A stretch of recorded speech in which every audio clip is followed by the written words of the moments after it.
जैसा कि हम जानते हैं कि these caskets will now be placed for inside a hangar at Palam International Airport, where the Prime Minister, the President, the 3 service chiefs, the Minister of State Defence, the Defence Minister, the Defence Secretary, among others, will be paying their last respects to them. Now, there's an entire schedule, and this entire ceremony is just about starting now. As you can see, groups of soldiers going towards that C130-J Indian Air Force transport aircraft. The first casket has been taken off the aircraft. It's now going to be placed inside the hangar where the ceremony will be held. Let's just go across to Arvind Gunasekara. Arvind, give us an idea of what's happening there. Vishnu, the flight carrying the mortal remains of all the 13 personnel, including General Bipin Rawat, has reached the Palam Technical Airport. It's just standing at the entrance of the hangar. So shortly from now, the mortal remains will be taken out from the flight, from the plane, and it will be placed on the MR space that have been done here. So what we are also seeing here is the family members of the personnel, including the family members of General Bipin Rawat. They have already reached here. So the ceremony will start, the official ceremony will start somewhere around 8:30 p.m. as per the schedule that has been given by the army here. So we have just gotten information from the security personnel here. They are saying that we can't do any live reporting from here. Right. So we'll come back to you in a little while when we can actually report live. But these images actually give you an idea of what's happening at Palam Airport. And just a quick update, the Indian Air Force aircraft from Sulur has landed at, Sulur is the Indian Air Force airbase near Coimbatore. So the aircraft arrived exactly on schedule at 7:40 p.m. There is a Shraddhanjali ceremony which is scheduled from 8:30 p.m. This evening over there at Palam. Positive identification of only 3 mortal remains has been possible at the moment. General Bipin Rawat, Mrs. Madhulika Rawat, and Brigadier L.S. Lidder, who was the advisor to the Chief of Defence Staff, General Rawat. Their mortal remains are being released to the next of kin for final religious rites as the families choose.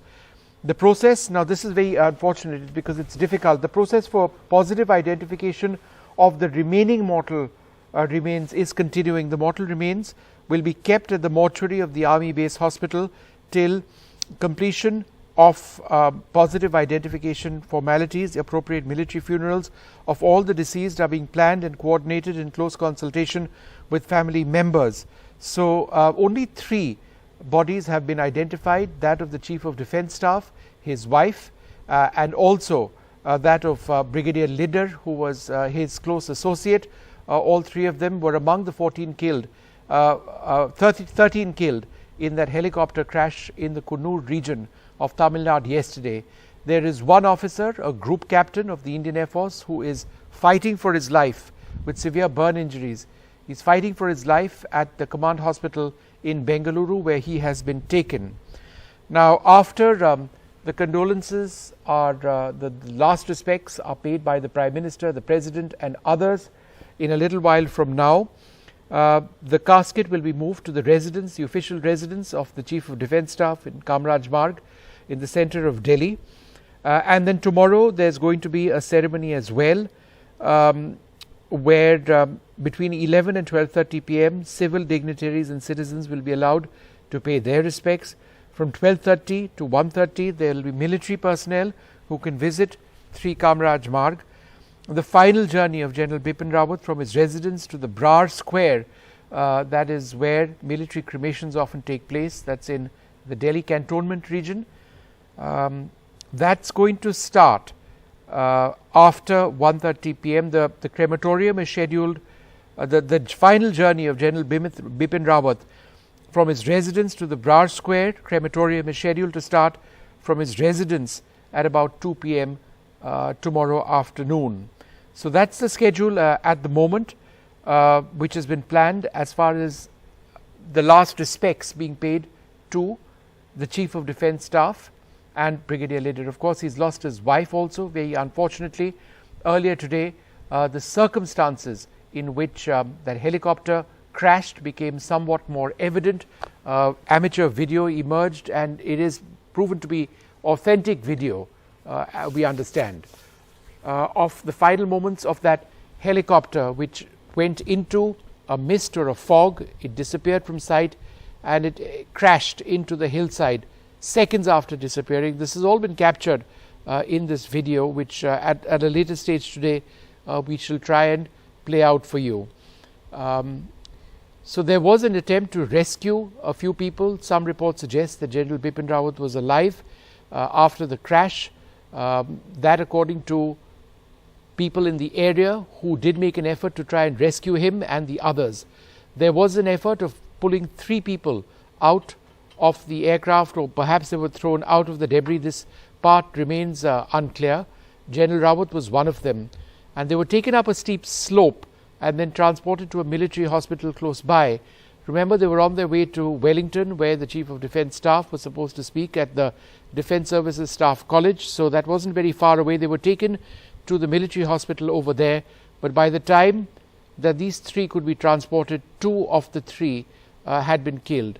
The brigadier leader was killed. General Bipin Rawat, the Chief of Defence Staff, lost his life, and Mrs. Madhurika Rawat also lost her life. Among those whose among those who a positive identification has taken place, 13 of the 14 on board that helicopter have perished. So that's what we actually know at this particular juncture. As with the images that you see, Army, Air Force, Navy personnel at a hangar at Delhi Airport, at the Palam Airport, which is the Indian Air Force, the technical part of the Indira Gandhi International Airport, which is run by the Indian Armed Forces. These 3 caskets have been brought, and the final respects will be paid in a little while from now. So I'm just going to run you through the ceremony which is going to take place in a little while from now, where we're going to see, among others, the Defence Secretary, the Defence Minister, Rajnath Singh. We're going to see the Prime Minister, the President of the country.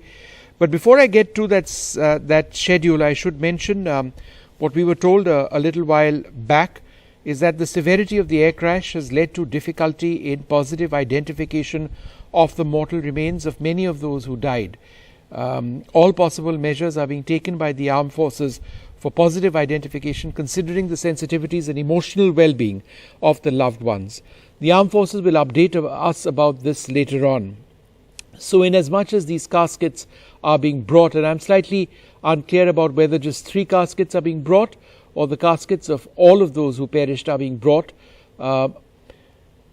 till what is clear is that identification of all of these remains is going to take time. It's just the identification of 3, the Chief of Defence Staff, his wife, and the brigadier who worked with him, that has been possible thus far. Close family members of all the deceased personnel are arriving at Delhi. All necessary assistance and support are being provided. Assistance of close family members for positive identification will be taken in addition to scientific measures. Mortal remains will be released to the next of kin only after positive identification. Appropriate military rights of all personnel will be ensured in consultation with close relatives once the process of positive identification is completed.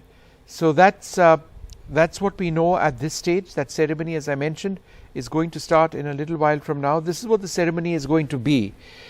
After the arrival of the mortal remains, there will be a silent wreath which will be laid by the following individuals at the Palam Technical Area: the Defence Secretary at 8:30 this evening, the Chief of Air Staff at 8:33, the Chief of Naval Staff at 8:36, the Chief of Army Staff at 8:39, the Raksha Rajya Mantri, the Minister of State Defence, at 8:42, the National Security Advisor Ajit Doval at 8:45, the Defence Minister at 8:50, Rajnath Singh, the Prime Minister Narendra Modi at 9:05 p.m. and the President after that at 9:15 p.m. So it's going to be a post-arrival silent wreath-laying ceremony which is actually going to be taking place.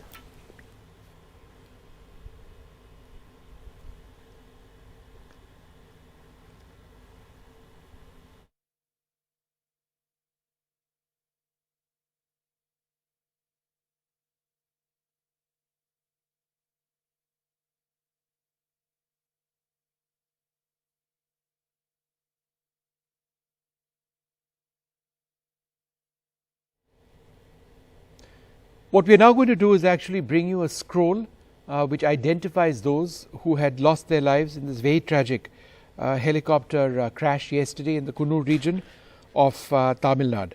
And I'll give you a few details about each of these individuals, which has been shared by the Indian Air Force. Firstly, in terms of the Indian Air Force crew on board that helicopter, it was being commanded by Wing Commander P.S. Chauhan,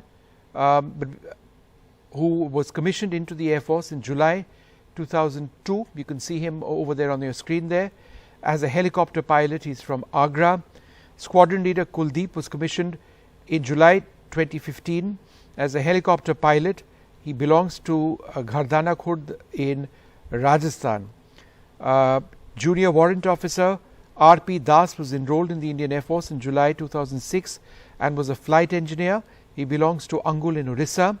Junior warrant officer A. Pradeep was enrolled in the 4th of January, I forget the year, and was a flight gunner. He belongs to Thrissur in Kerala.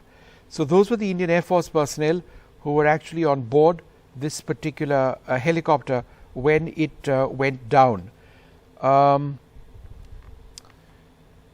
Let's give you a few more details of the others who lost their lives in this particular accident, in this very sad accident which took place. I'll just try and bring you those details in a few moments from now.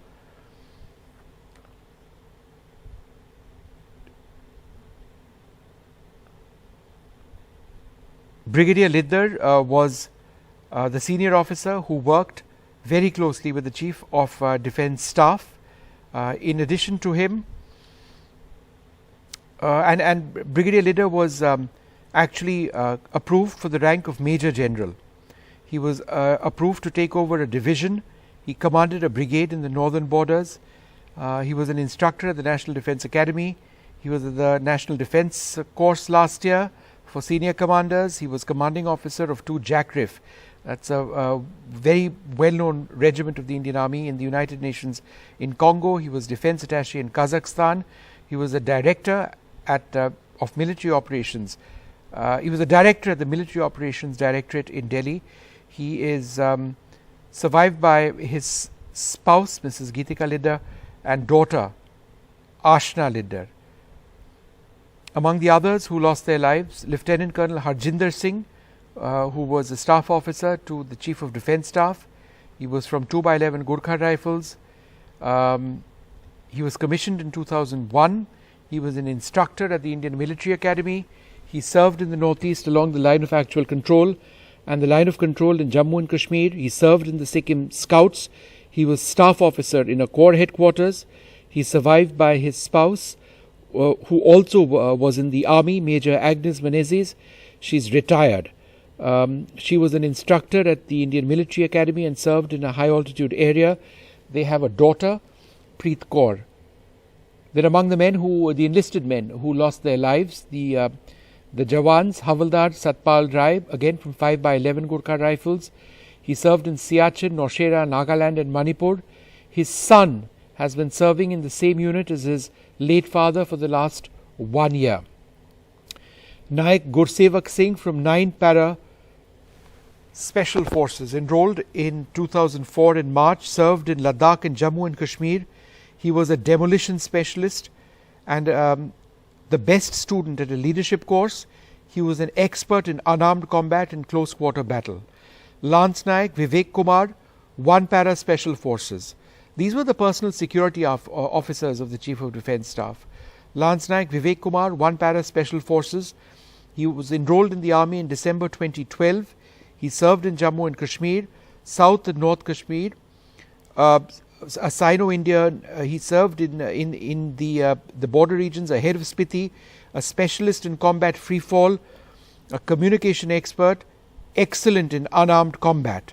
Lance Naik Jitendra Kumar, 3 Para Special Forces, enrolled in 2011. He served in the desert sector along the Indo-Pakistan border, an expert sniper and a specialist in communications.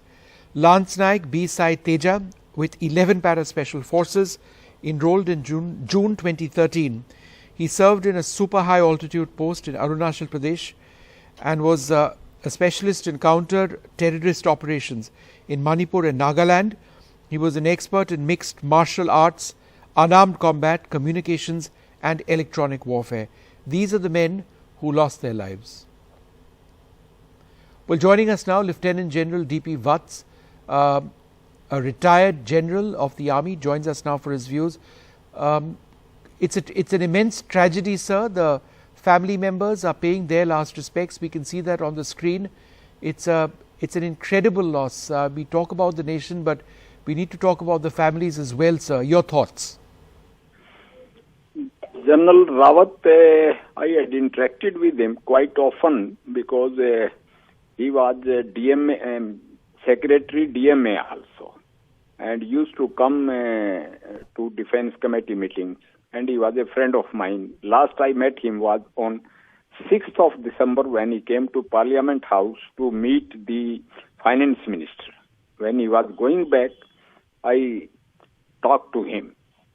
He was a thoroughbred fourth generation soldier, son of a general, and came up through the pipeline. Means he was commissioned as a second lieutenant, had served in all type of terrain, and I should say nationally and internationally.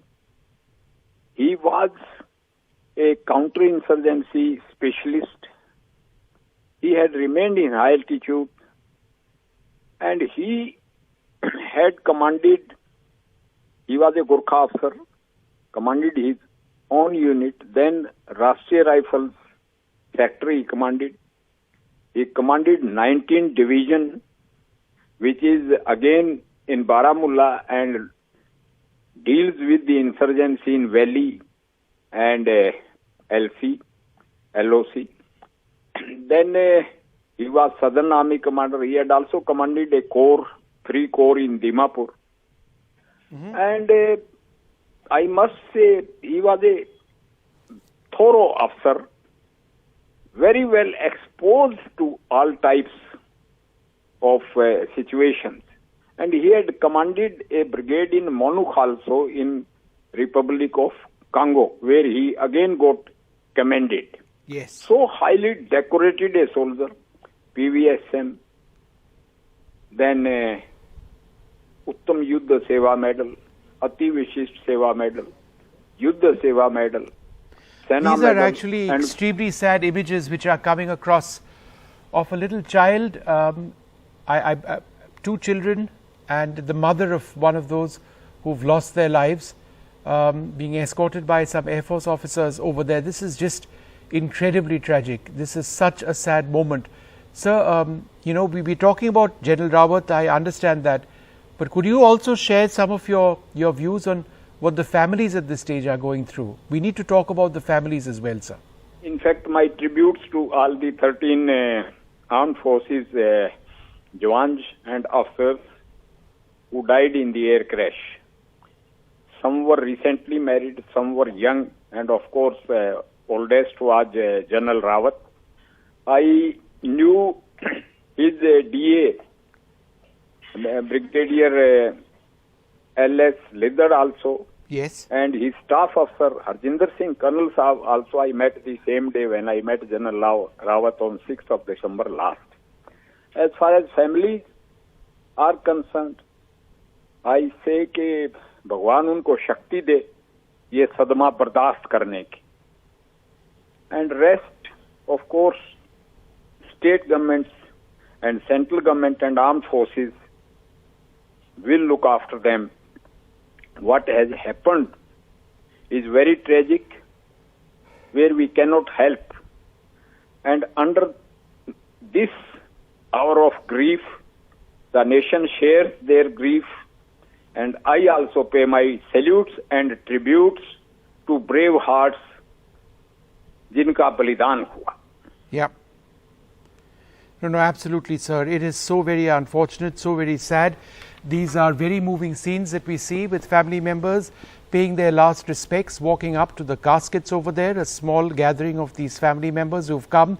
And General Vats, you would agree that it's particularly sad that the identification of most of those who were killed has not taken place. Only General Rawat, his wife, and Brigadier Liddar have been positively identified, and that's a very difficult situation. I know in the armed forces this sort of thing happens in war, but it's one of the most painful things for anyone to be able to deal with, and the family members. That's so very sad. Would you agree, sir, that it's absolutely important through DNA tests to identify these bodies? It is a very sentimentally hurting. You see, earlier I have seen all those situations. I retired 10 years back.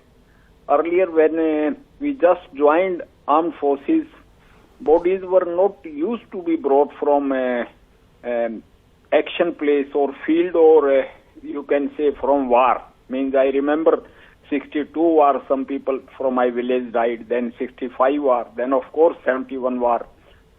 Only in Kargil war the bodies had been brought to the villages or the native places to be cremated or for the last rites.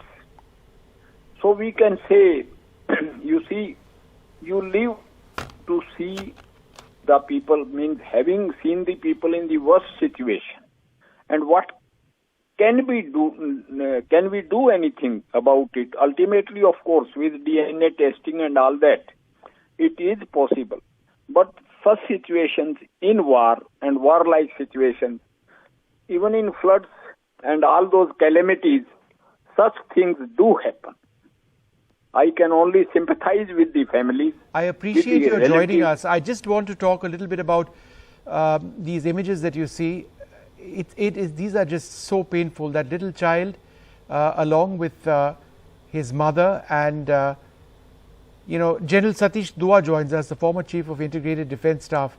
General, let's talk about the families and what they must be going through now. These very poignant images. We see these little children and spouses paying their last respects. As we talk about the importance of all of these men to our national security, I think this is something we've just not spoken about, what the families must be going through. Sir, your thoughts? In the army, when a soldier at any rank is serving in the areas like Siachen or the line of control or such like areas, the families know that their husband, son or father is serving in an operational area, and day in and day out he is risking his life. Nothing prepares a person, but they know that the soldier is in an operational area. But this sort of a thing is, they're looking at everyone takes off in a helicopter, and the helicopter crashes out of the blue. It is not an operational sortie. It's not. It is it's all very clear and good. And just few minutes before the destination, the aircraft. So it is much more traumatic. Our families go through living hell. Our families are our support. The ladies, besides the successful men, they are the institutional support that allows the soldiers to go on soldiering. So in this case also, it is so heart-wrenching to see so many caskets lined up. I am no stranger to this in operational areas, but every time you see, it takes nothing away from the grief that follows. And somehow I'm so glad that now we are seeing all families. In the last 2 days, we have all, and it is natural, we have all been focusing more on General and Mrs. Bipin Rawat, which is quite natural. As sad as their loss is, each life is equally precious, and for each family, a pall of gloom has descended. So I can understand what the families are going through, and my homage to all those who've lost their lives, and may God give strength to the families. Vishnu? I couldn't agree more. The families of our armed forces personnel have such a stellar role to play, knowing the risks which our army, which is always so active in terms of deployment, and soldiers actually face, officers and men. what children need to go through, what spouses actually have to go through, considering how heavily deployed our armed forces are, our Army, Air Force and Navy throughout the year, throughout the careers of these of the men and women who serve in uniform for India. That's a huge issue, a huge concern. But let's talk a little bit about the Chief of Defence Staff, General Bipin Rawat, India's first Chief of Defence Staff. How important is it now for India to go about the business of appointing a new Chief of Defence Staff, because it's a role that cannot be missed in this country?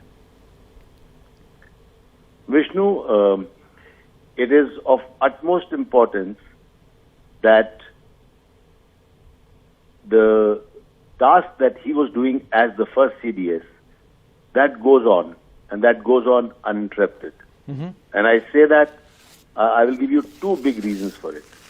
The first reason is because it is so important operationally, so important for the country, that the process of integration that he had started off, he had been given a mandate, that process must continue for operational and other reasons professionally. Yep. And the second reason is, I think there can be no better homage to a dynamic personality like General Bipin Rawat, and the best homage would be that to carry forward the task that he had started off so ably. So adroitly did he handle a very tricky situation. He was never he never would shy away from taking a harsh decision. He always chose he never chose the easier right over the harder wrong. So I think this process must go on. It is required for the nation. It is required to pay homage. And I would like to assure you, and through you the viewers, Indian Armed Forces are a very professional force. It's as sad as the loss is, as much as we grieve the loss, but Indian Armed Forces are very professional. We will have somebody to take his place. That's a leadership call, and whenever that happens, and the process must go on. The show will go on. Yeah. General Du, I'll come back to you in just a moment. If you can hold on, I want to go across to Lieutenant General Shaukin Chauhan, who joins me. General Chauhan, I just, if you know, your thoughts on what the families of all of these men who died are going through. It's a horrific loss. Many of them were recently married. Many of them had children. Some of them were fairly senior, in addition, of course, to General Rawat. Some of them were absolutely young, from all parts of our country. Your thoughts on the families and what, what they must be going through, this incredible loss? As you said, the loss was sudden, and it's incredible. It's mind-boggling how they can deal with these losses. Let me just start with General Bipin's daughters. They've lost both the parents together. What could be worse than that? The umbrella is gone, the parents are gone. It would be very difficult for them to cope. Tarini was staying with them, the younger daughter. Kriti was the elder daughter. It would be very, very difficult. And to have lost them so quickly and in such difficult circumstances, in such a tragic accident, it would be terrible. And they would be wondering how to restart their life. Harjinder was another officer, Colonel Harjinder. He had served with me. He was my adjutant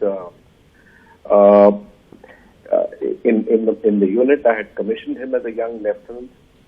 I spoke to his wife this morning, and I condoled his death. She was very brave, but there's a sense of wondering how she's going to cope with life ahead. She has a young daughter. There were so many dreams that Harjinder had for the young daughter, which may not be realized. So it's like that. And similarly, I heard the mother of Wing Commander Chauhan speaking on television, and the kind of loss that they've suffered is mind-boggling. There are no words to describe this other than the fact that the suddenness has taken away their near and dear one. So how do spouses in the armed forces steel themselves for something like this? Because our armed forces, as I was discussing with General Dua, are always deployed. I mean, there's never, in the career of an officer or a man, you're deployed for so many years without coming back to peacetime positions. And so this is always a constant worry. Yeah, I agree with you that, our spouses have to be very brave. In the case of Colonel Harjinder, I know personally, Agnes, his wife, was my education officer. She was from the army too. She retired as a major. And, they know that, anything can happen. They cope with that. And even this morning, Agnes was telling me that, sir, other people have lost also. And she was so brave that she not only had to cope with the loss of her husband, but she also went to General Rawat's house and met his daughter Tarini, and went to Brigadier Litter's house and met Mrs. Litter. So they're outstanding, these spouses. They've been, they've trained themselves, they've steeled themselves to deal with these losses, and when they deal with it. And not only that, Harjinder belongs to my unit. The unit is the unit ex-officers, the veterans of my unit went to Harjinder's house, met up with his wife, were there with her for a while. Now Harjinder's brother, Colonel Tejinder, has also come. So that's the way we form these little communities, we form these little families, we form little support groups so that our ladies can cope with life. That's the only way that they can actually accept something as difficult as this and as sudden as this, because as you said, our life is like this. A single bullet can end it all, or a single accident can end it all. So we need these little support systems. Indian Army has been operating in this area has been deployed throughout our lifetime, and this is the way that we help them cope. Yeah. Do we have General Dua still with us? General Dua, tell us about your personal interactions with any of these officers. I assume you worked with General Rawat at some stage or the other. Did you know any of the others who sadly perished in this helicopter crash? General Rawat I knew very well. I've written in great detail about him. We went back several decades, worked together, good personal friends. Tell me a little bit about him, your interaction with him. Did you ever have differences with him, agreements with him? Tell us about your personal interactions. Like I wrote in the editorial page of Times of India this morning, is that when I was, we go back a long way, we're good friends, but I would like to point out, when I was the Chief of Integrated Defence Staff, he became the Chief of Army, Chief of the Army Staff. And during that time, as you are also aware, a lot of groundwork was laid for integration of the three services. So there was a lot of discussions, and we would have differences. As friends, we could sort of have heated discussions at times. And but that is all professional discussions. We would always be on the opposite ends of an argument. But after I retired, when the Chief of Integrated Defence Staff was the post was created, and he was appointed as the first Chief of Integrated Defence Staff, I remember going to his office one day and ribbing him. So there was your views were so strong when you were the Army Chief, and now you are the CDS. So he would laugh it off, and I remember saying, so now how does it feel? So he just laughed it off and said, I will have to remain fit for 3 more years now. So right. I would leave it at that. General Bipin Rawat was a great friend. It was, and not only me, he was approachable. Every Jawan, every soldier could approach him. That was his great quality. While on one hand, he could strike up a rapport with the senior most higher leadership, the bureaucrats, and everybody beyond the Ministry of Defence. On the other hand, even a soldier could approach him. And he would actually have a lot of time for soldiers or junior officers, and would listen to their grievances patiently, would offer solutions and help them out. So I think all in all, he had great qualities. Much has been spoken about his professional competence, and he was an outstanding officer, varied exposure. But personally, I think he was a great human being as well. Yeah. General Chauhan, you want to add to that? Because this is something that he was actually, General Shaukin Chauhan, this was actually something that General Rawat was known for. You know, interacting with his Jawans. All of you, you know, who rose to the rank of General would have only risen on the ability of engaging Jawans always, constantly. They are the bedrock of the army. But this is something which General Rawat was always seen doing. Wherever he went, whichever post, he always had time for his men. Absolutely. I must actually go a little further. You know,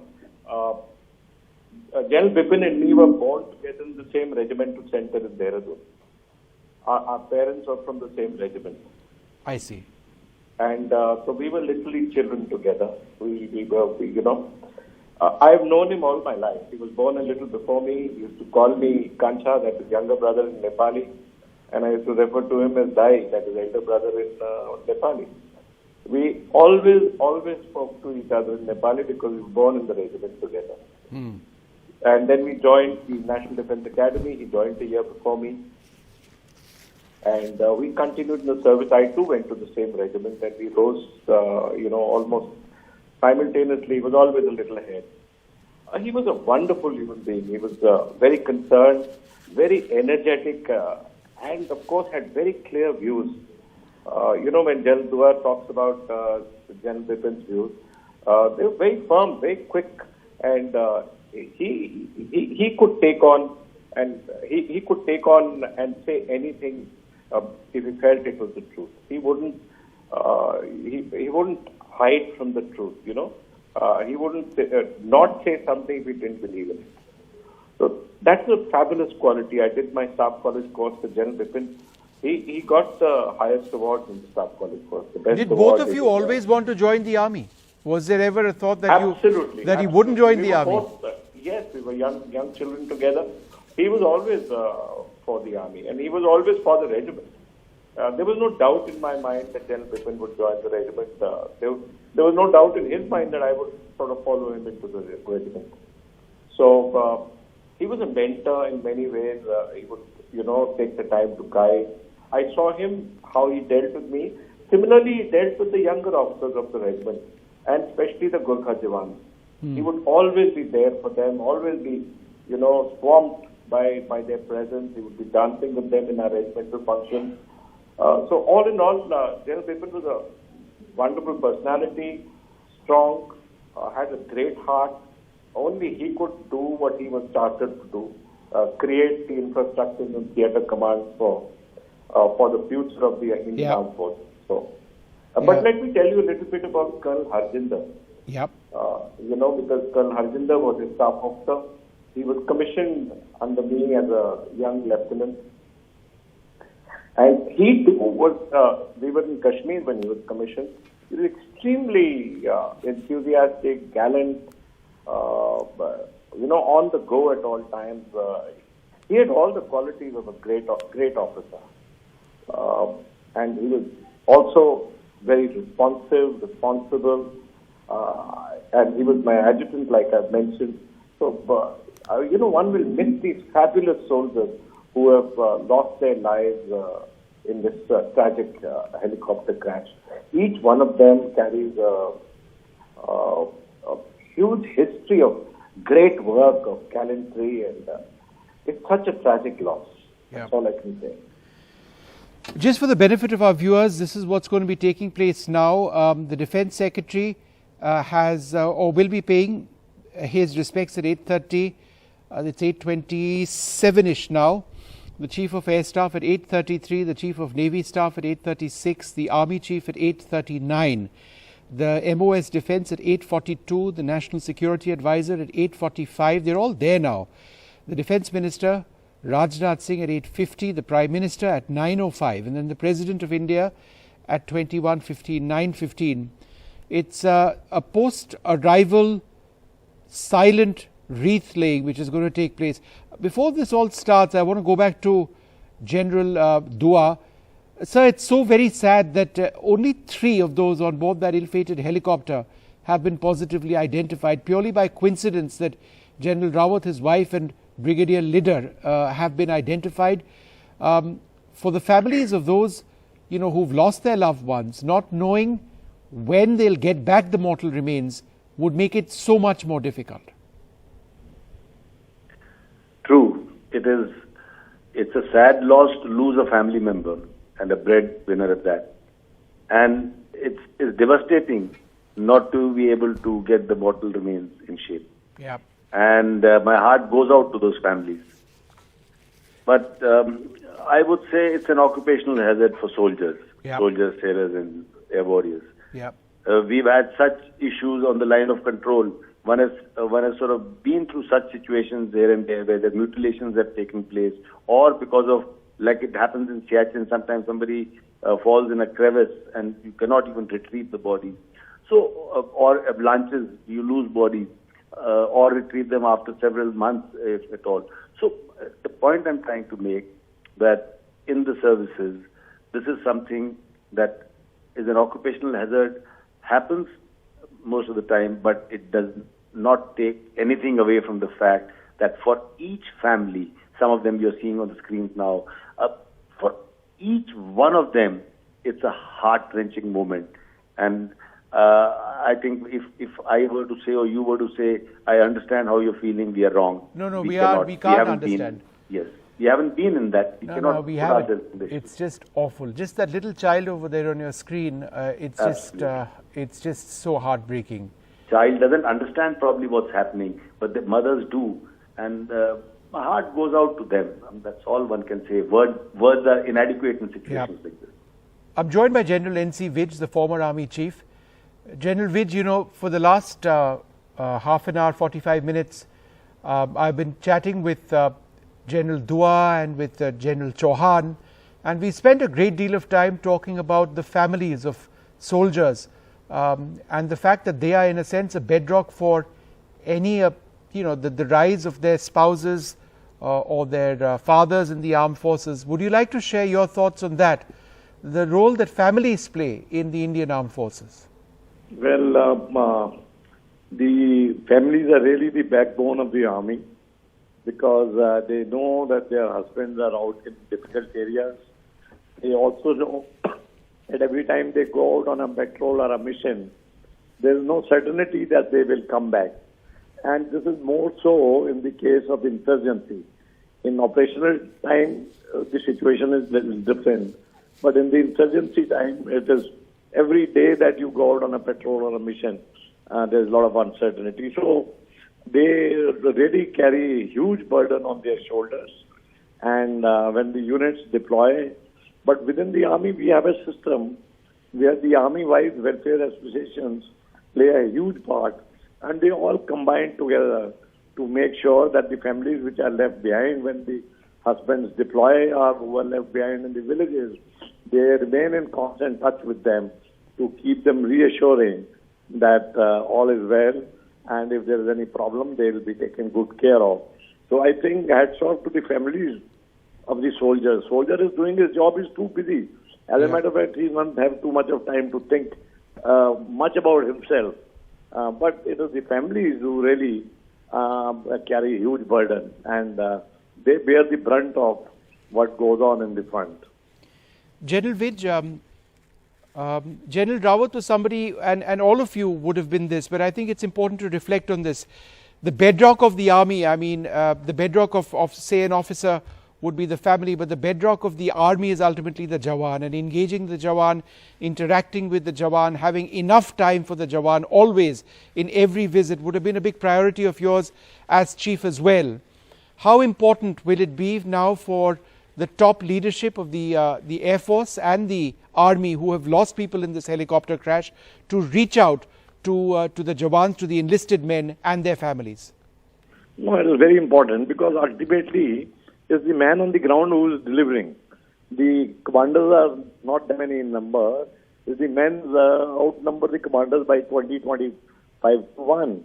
And they are the one who are fighting on the ground, and it is their vibration between the junior commanders and the men. And then, of course, the senior commanders and junior commanders and the men is very important. And men are very happy to see the commanders up front with them. They like to see their commander up front with them. And that is a very important part. And that's why whenever the senior officers are going somewhere, they make sure that they go and mix with the men, talk to them, encourage them, motivate them, and inspire them.